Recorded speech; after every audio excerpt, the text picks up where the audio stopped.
Lankavatara Sutra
Good afternoon, everybody.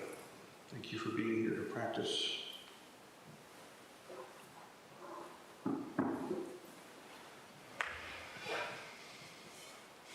We've been focusing on the teachings of Bodhidharma throughout the Ango, and yet the Lankavatara is not quite finished with us yet. And so my plan, as far as plans go, is to occupy too much time in this session, continuing to elucidate the Lankavatara Sutra. And we're getting towards the end of it. There's plenty of material yet to be covered, but the teachings get kind of juicy, kind of intense. So before I get into this, I want to remind you that you really want to listen to a teisho from your Dharma heart, right? There'll be some intellectual candy I'll be throwing out. We can enjoy that. But really try to hear it from the mind of practice rather than the mind of, theologian or scholar or historian. Okay. Those things have their place, but ultimately will fail you if what you're trying to do is actually awaken. So the Buddha has been discussing the stages of bodhisattvahood, and the sutra continues on. The first 7 of the bodhisattva stages were in the realm of mind. Mind here meaning eye, ear, nose, tongue, body, brain, mind, sense of self, storehouse consciousness, that whole eightfold mind system. The 8th stage, while transcending mind, was still very much in touch with it. But the 9th stage of transcendental intelligence, of Dharma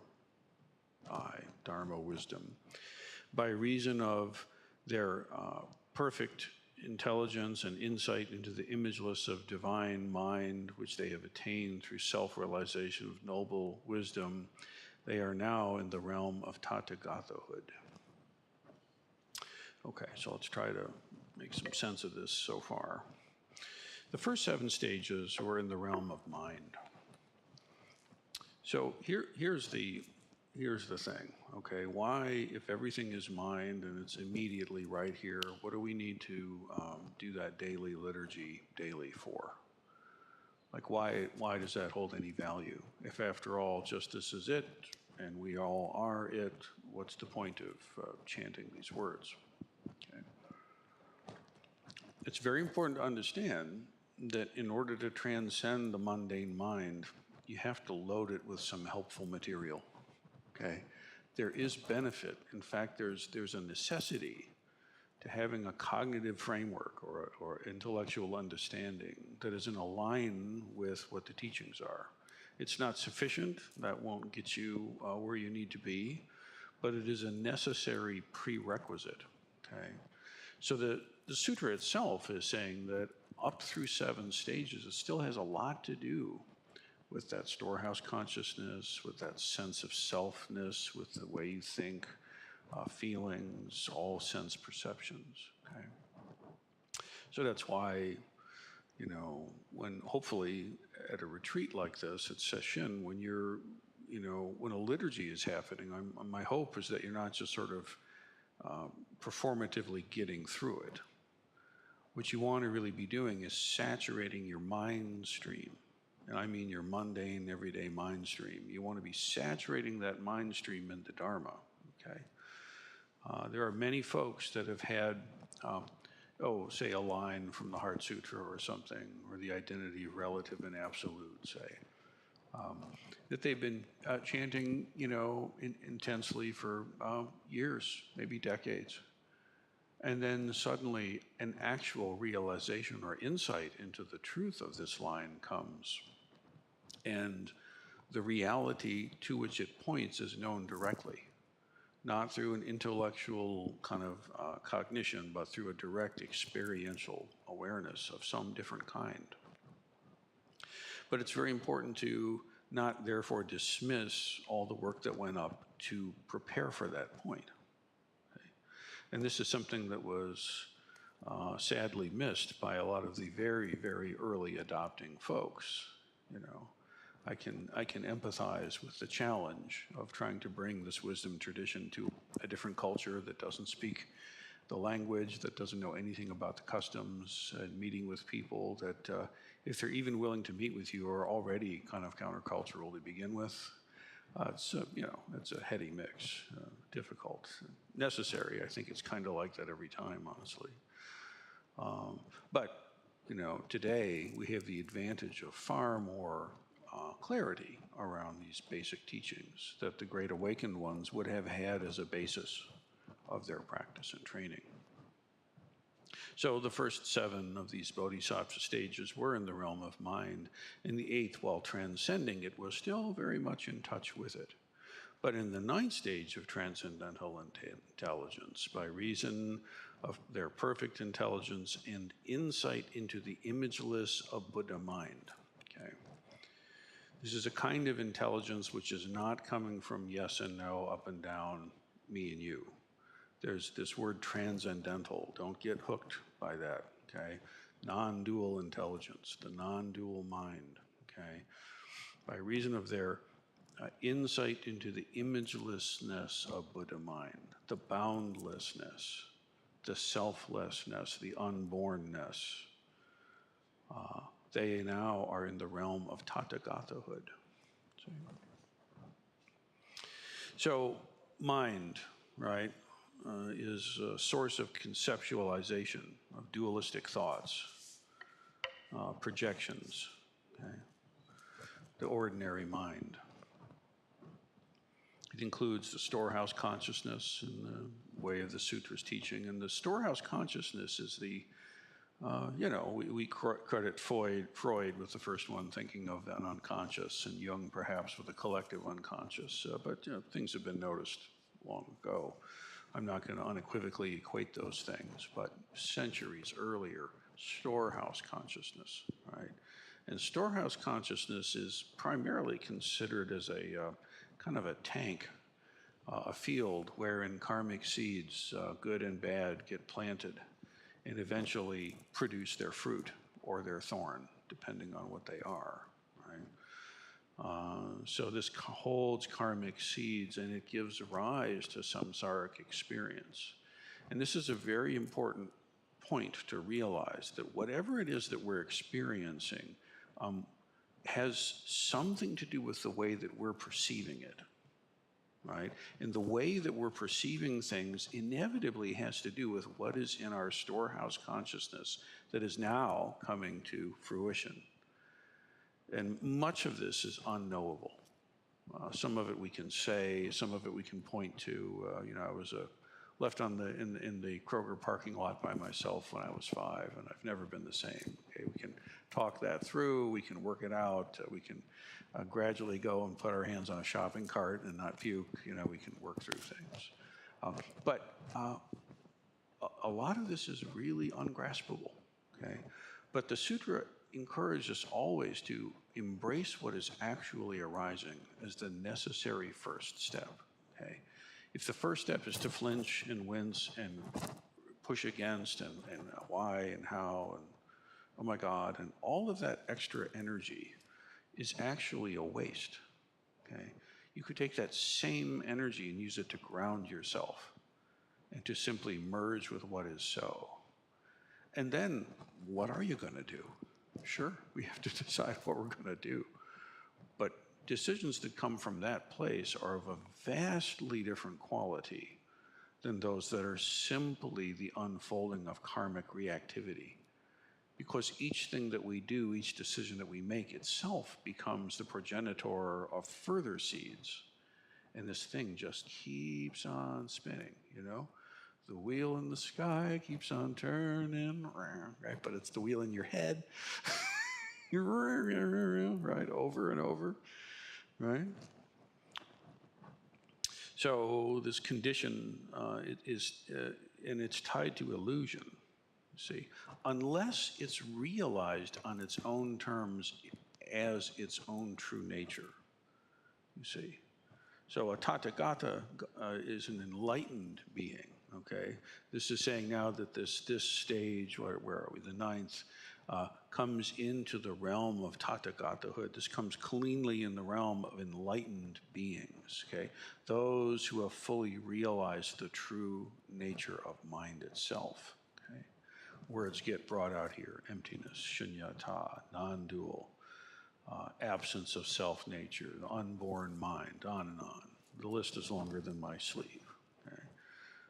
Pick the one that irritates you most and go with that. That's probably the one you need to hear, right?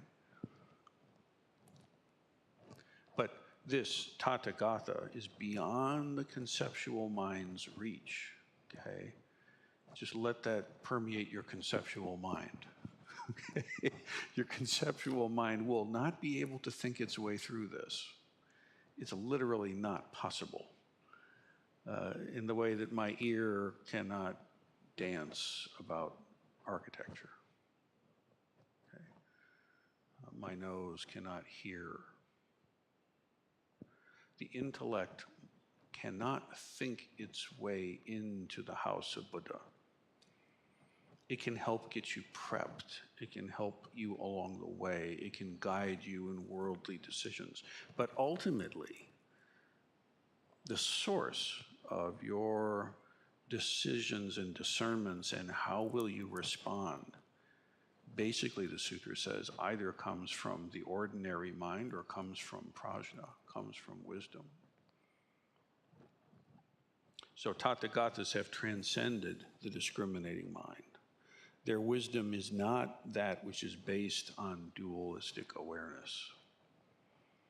And this is vexing because most of what passes for wisdom or worldly skill has everything to do really with being able to tell this from that and to make good decisions, quote unquote, based on these things. But that same skill set, the place where that comes from, must be abandoned and must be let go of for you to realize true self. And it takes a while to figure out what the heck what does that even mean to set this down? So therefore sit, right? Sit. Think non-thinking. Cling not to any thought. Any sense of self as related to my curated set of ideas, my curated story, my bag of trophies and wounds, however replete, resplendent, or horrible. All of these things have got to be set to the side, lest you be forever imprisoned by them.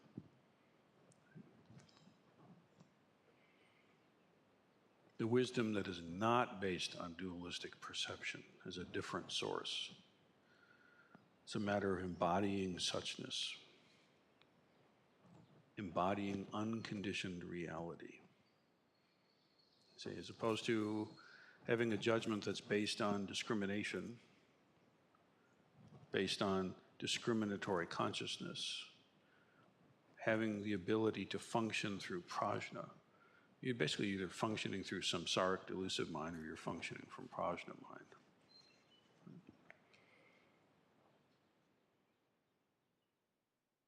By reason of their perfected intelligence and insight into the imagelessness of Buddha mind, which they have attained by self-realization of noble wisdom, they enter the realm of Tathagatahood, the realm of thusness. I'm sure we've all had moments where we're sitting in the zendo, cresting, troughing with stories of victimhood and heroism and so on, mundane worries and concerns. And then somehow it stops. Have you noticed? The grip just sort of lets go. The inner hand of thought is no longer clenching and white-knuckling these concepts and ideas, but somehow through the samadhi and through the practice, the hand of thought is able to relax and to open. And we're able ever more to merge with what is actually so, to move from the dream to actual grounded contact with reality, with truth. And this is not always pleasant. Let me disabuse you of such folly. If you're looking for beautiful fireworks, you may get some, but don't count on that, okay? That's not a guarantee. Sometimes the reality that's encountered is quite challenging. For example, I am of the nature to die. I am of the nature to be ill, to have ill health, to age. Goodies like that. Everyone I love is of the nature of change. What does that really mean for you? One advantage that the great craziness that's upon us geopolitically and internationally and locally is that many people are getting a refresher course in impermanence. Many people are getting an unwelcome, clear presentation of how things can suddenly change and of how interdependent everything is. And really, what's happening is a lot of samsaric minds are sloshing around against each other. It's quite something, the spectacular arrogance of which we are capable. So too, however, the spectacular clarity and wisdom and compassion of which we are capable. Those few of us who have the good fortune and causes and conditions, and perhaps dumb luck to stumble into Zen training and practice of the Buddha Dharma should really take advantage and use it. It's like this light of a candle, you know, and we've got this votive candle thing and the hurricane thing around it, and it's protected, and you have to really protect that flame of your own Dharma eye, because the winds are going to come. They're here.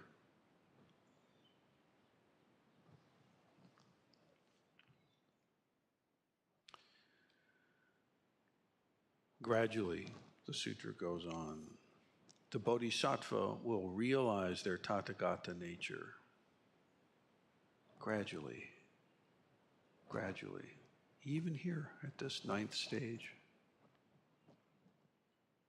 We all wish there was some one and done moment, a compelling fairy tale, a compelling image.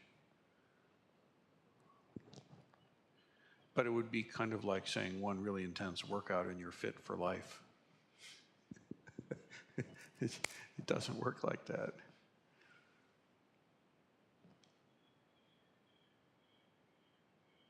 One traumatic injury, you can be changed for life. That does work like that. Life is fragile. Very fragile. You're strong. You're very strong. That's true. But also, if you're in a body right now that is capable of hearing these words, and you have a mind that is cogent enough that you can direct it to them, please Please do not waste this opportunity. Gradually, the Bodhisattva will realize their Tathagata nature, the nature of true reality. And for me, when I hear these words, they are not far off philosophical assertions. This is not speculative or abstract. This is talking about the taste of your own tongue. It's right here. Gradually, the Bodhisattva will realize their own Tathagata nature and the possession of all its powers and psychic faculties, its self-mastery, its loving compassion, and its skillful means. And by means of all of these will enter into all the Buddha lands.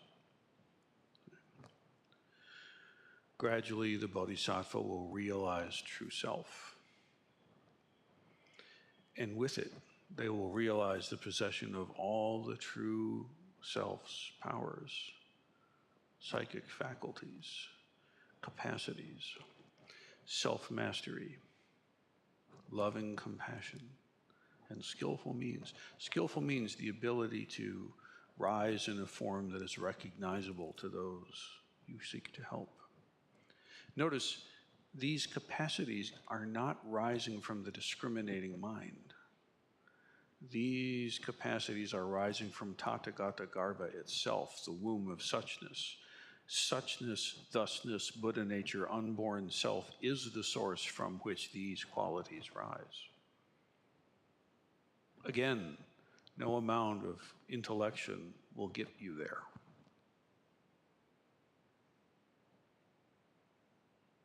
Correctly contextualize, having a strong intellect can be very, very helpful. But again, it's not sufficient by itself. Powers. The Buddhas do have certain powers. Vajrasattva, the power of the Buddha, the thunderbolt, right?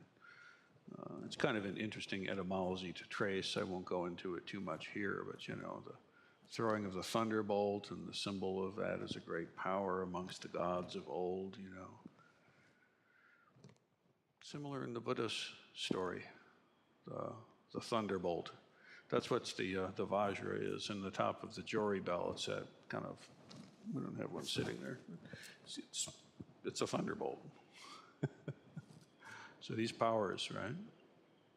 The faculties, self-mastery. If you really want to master yourself, no amount of self-affirmations will truly get you there. I like me a good plan. I'm all about it. But actual self-mastery comes from awakening. The truest peak of true self-mastery.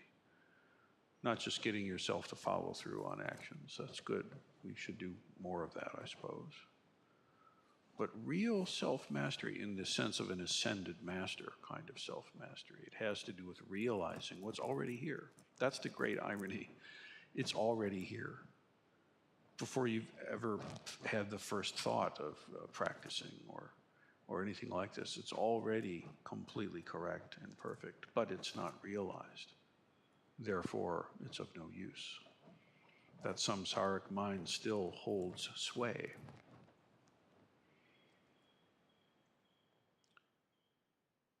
The powers, psychic faculties, self-mastery, and loving compassion, and skillful means, by means of all of these, they will enter into all the Buddha lands. Buddha lands. What the heck is a Buddha land? It's kind of like the old competitor for Disney.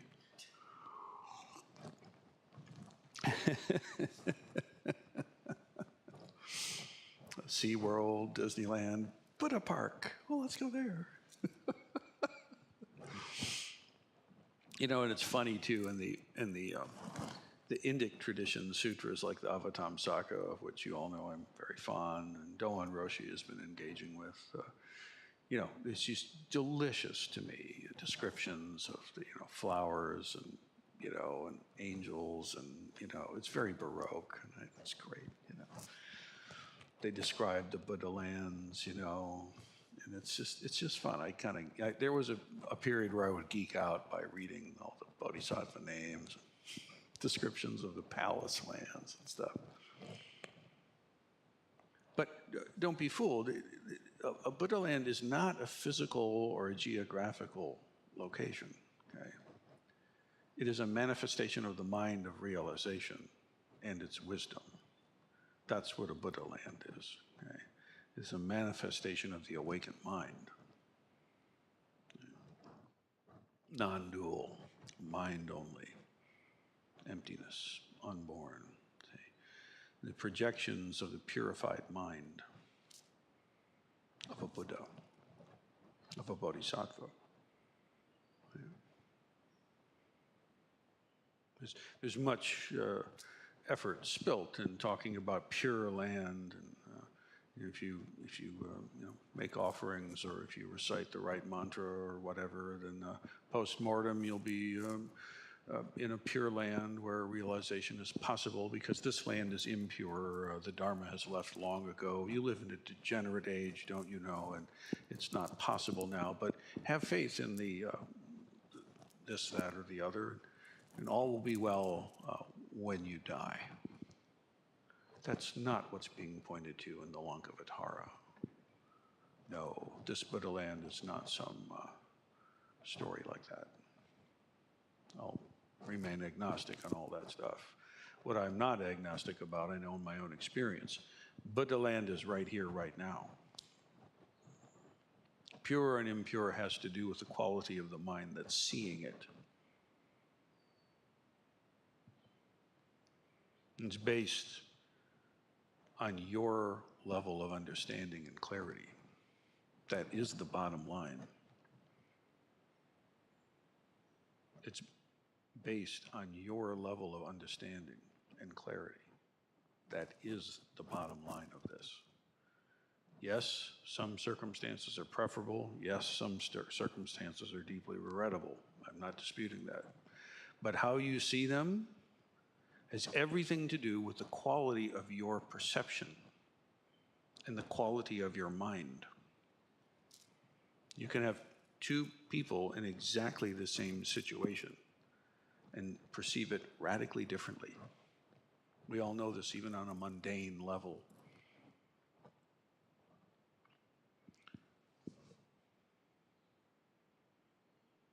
I mean, you see an event in the world and you ask three different people who saw it what they saw, and you'll get three different stories. And that's just a simple thing.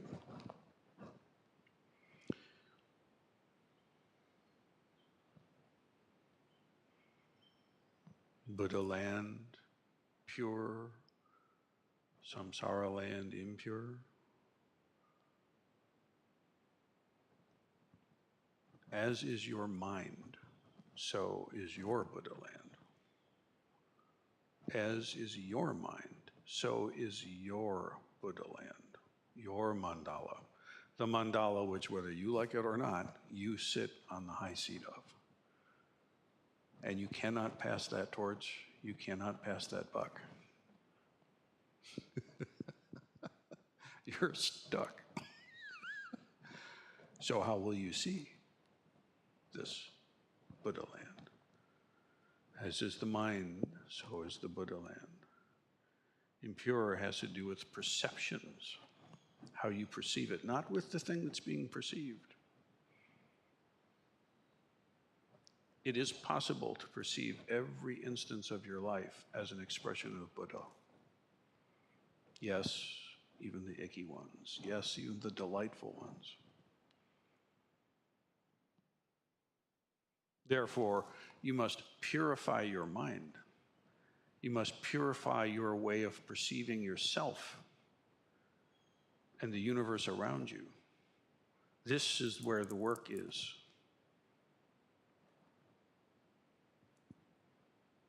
And there are many kind of shallow near enemies to this.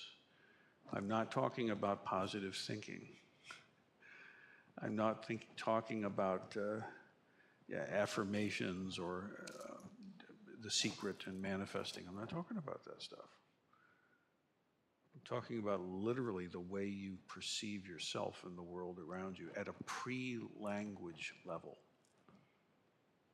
before language, way, way upstream. By the time you get to words, you're already carried quite a way down the stream here. Yes, some words are more useful than others, but what is it that's before the words? Who is it that's using them and hearing them?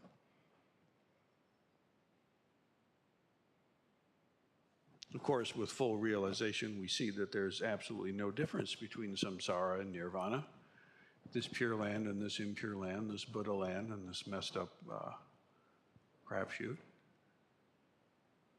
So what do you see? Who's seeing? Then what will you do? How will you respond? And the sutra makes it very, very clear. If you're responding from that dualistic mind,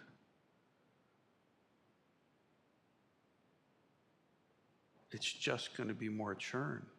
Even if you kind of scooch by and pass through this one.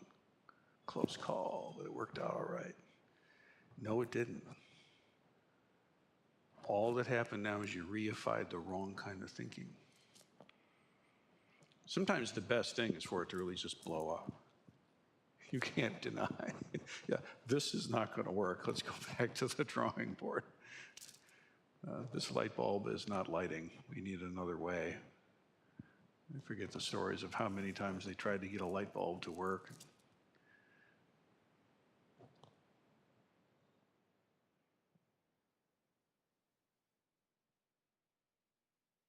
And I always feel that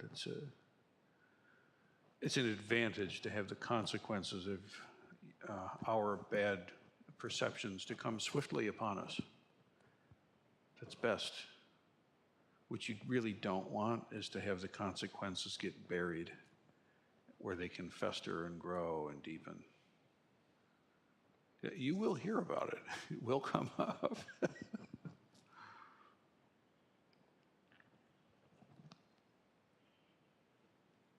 So this world itself is Buddha land, even with ...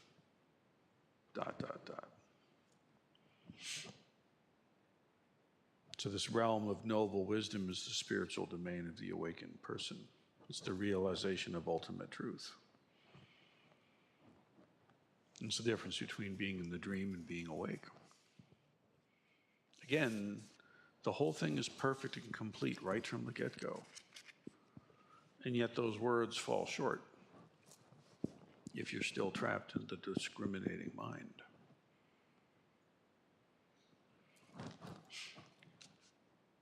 Entering into all Buddha lands, making use of these new powers, the Bodhisattva will assume various transformation bodies and personalities for the sake of benefiting others. Okay, transformation bodies.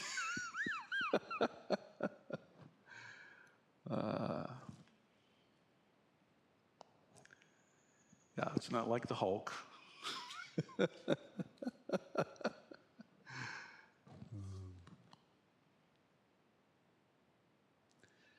A transformation body, a manifested form of an awakened one that appears in the world to teach and to help and be of use to sentient beings. It's not the ultimate form, it's a provisional form, this transformation body. Without it, there's no way to intervene, there's no way to be of use, there's no way to interface. So the sutra says. So the awakened ones assume transformation bodies. They take on form and shape and color.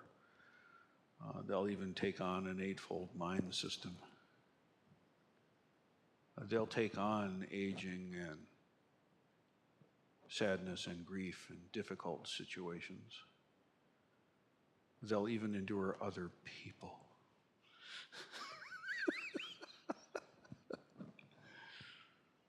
So that they can be of use. A transformation body is a skillful means. It's upaya. Making use of these new powers. What powers? Psychic faculties, self-mastery, loving compassion. Making use of loving compassion, you arise in a way that Aunt Ethel can relate to at the family meal. There's a transformation body of a Buddha that's got some serious mojo.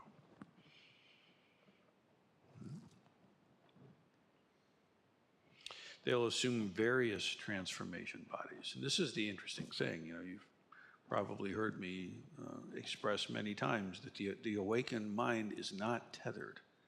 It's not fixed to one view or perspective. Rather, it is quite clear about what is the case and what is not the case, and it can move quite nimbly through different perspectives very, very fast.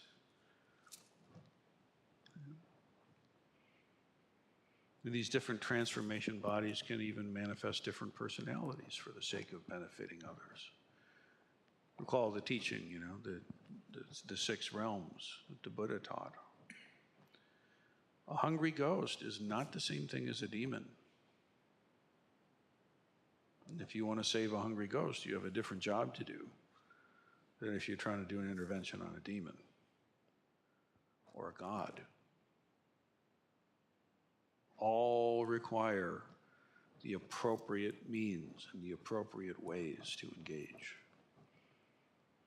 If you show up in the wrong form, you'll just agitate things. Perhaps you have some experience with this. And this includes, by the way, yourself. If you're having a rough go of something and you start to manifest the way Dad said you ought to and it's not working, well, don't be fooled. Again, if the source of this attempt is coming from the intellect, it will not work the same way it will if it's coming from your Dharma eye.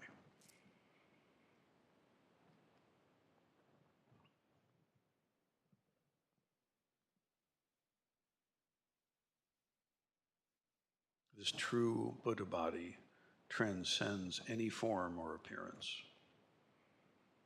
And yet there has to be a form and an appearance for it to interface.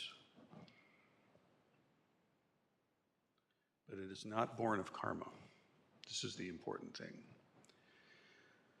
The samsara body, the illusion body, is born of karma, cause and effect. Well, that storehouse consciousness seeds again recreates the self. But this transformation body of the Buddha is not born from that. It is freely manifested, not by karma, but by Buddha. The Dharma eye is the basis, not the discriminating mind. And that's what it goes on to say. This bodhisattva will assume various transformation bodies and personalities for the sake of benefiting others. Just as in the former mental life where imagination had risen from relative knowledge in the earlier stages. So you imagine what could be based on your memories and prior experiences, right? So now skillful means, upaya, rise spontaneously from transcendental intelligence. Skillful means rise spontaneously from the Dharma eye.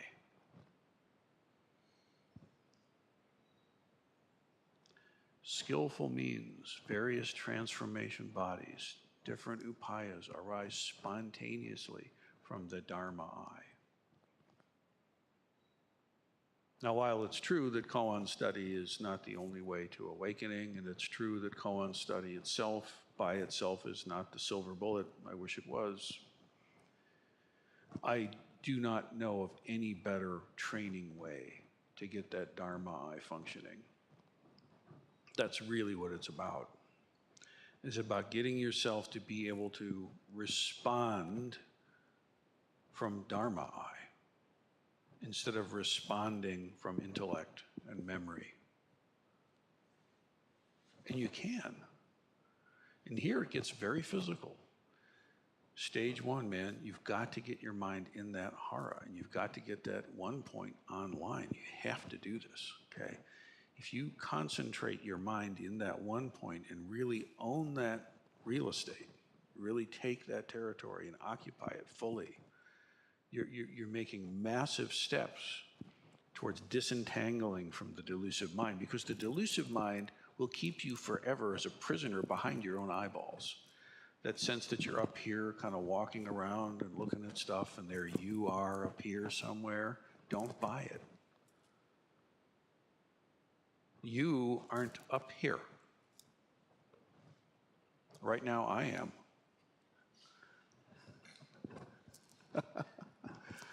Lucky you.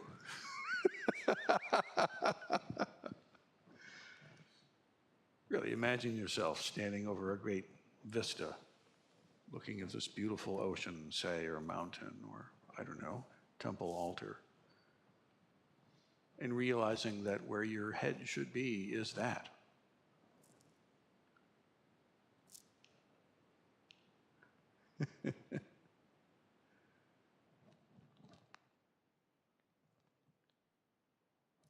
Learning how to come from your Dharma eye. Not once, not a one and done, not a spontaneous, amazing fireworks thing, and suddenly you live in some LSD like alteration of experience. No. No. In fact, even those things, though I've never directly participated, I know very well that the stories I get from folks who have is there's still a person there who's tripping. Dude, whoa, I saw this tree. The rock was breathing, man. Altered? Interesting, perhaps. Perhaps shake you out of a stupor. But don't be fooled. It's just another samsaric. It's got some prisms and some Beatles soundtrack to it, but it's still just you perceiving things. What is it to perceive from Dharma eye? Things like cabbage leaves and the sound of bamboo, birds.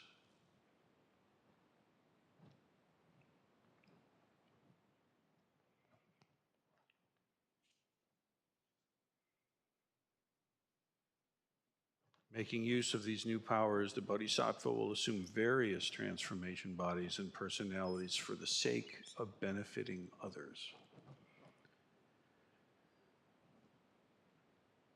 Just as in the former mental life, imagination had risen from the relative knowledge, so now skillful means rise spontaneously from transcendental intelligence, from the Dharma eye.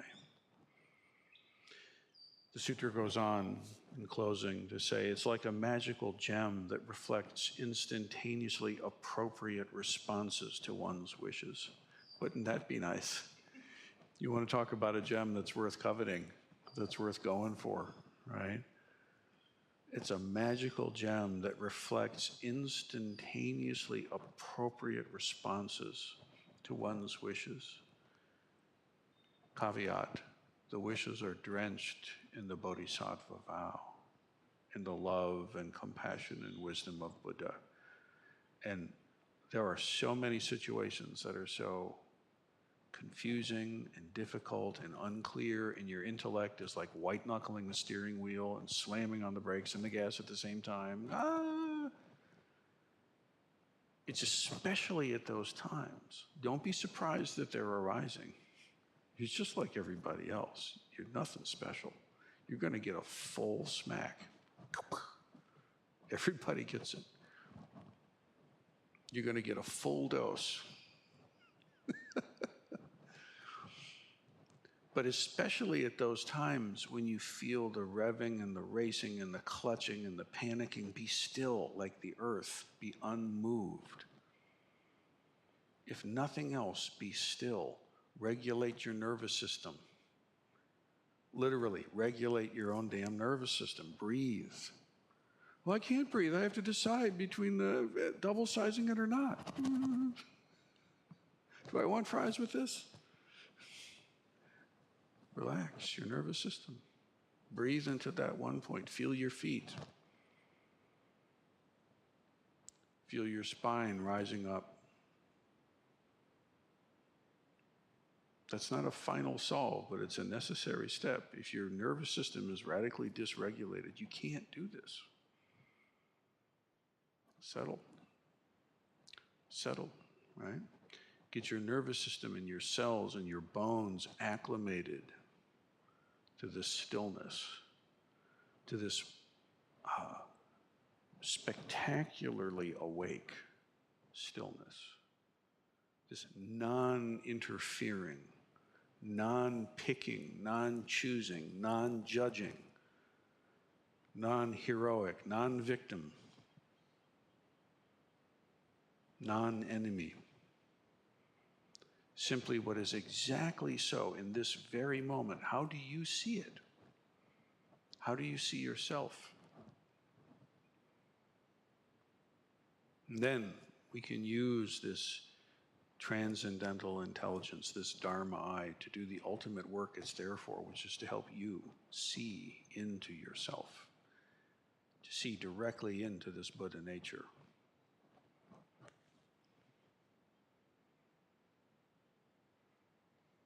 Then we have this magic gem that reflects instantaneously appropriate responses. What is the appropriate response? How will you respond?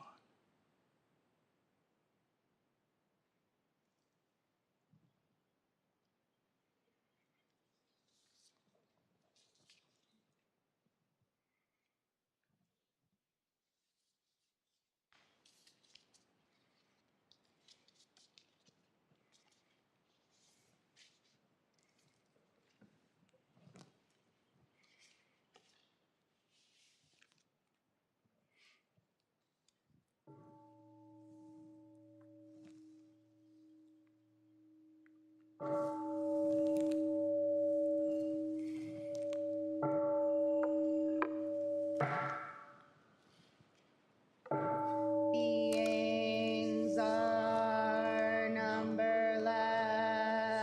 I vow to free them. Delusions are inexhaustible. I vow to end them. Dharma gates are boundless. I vow to enter them. The way is unsurpassable. I vow to embody it. Beings are numberless.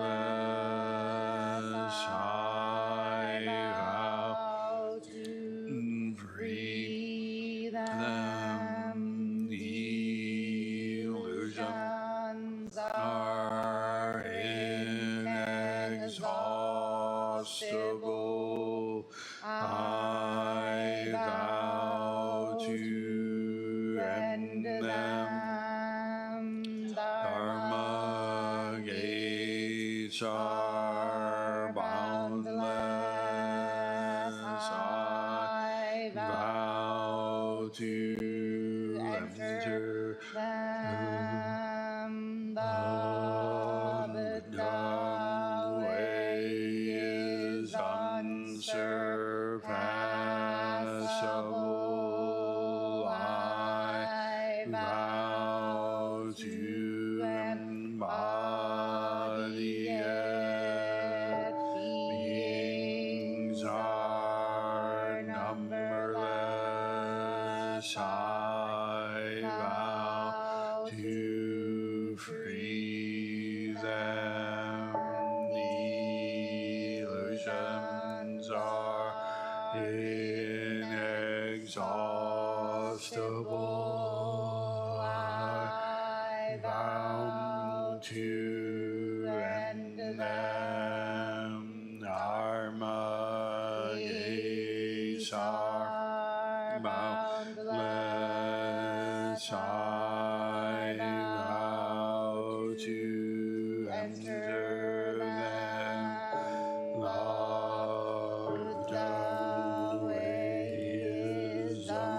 answer.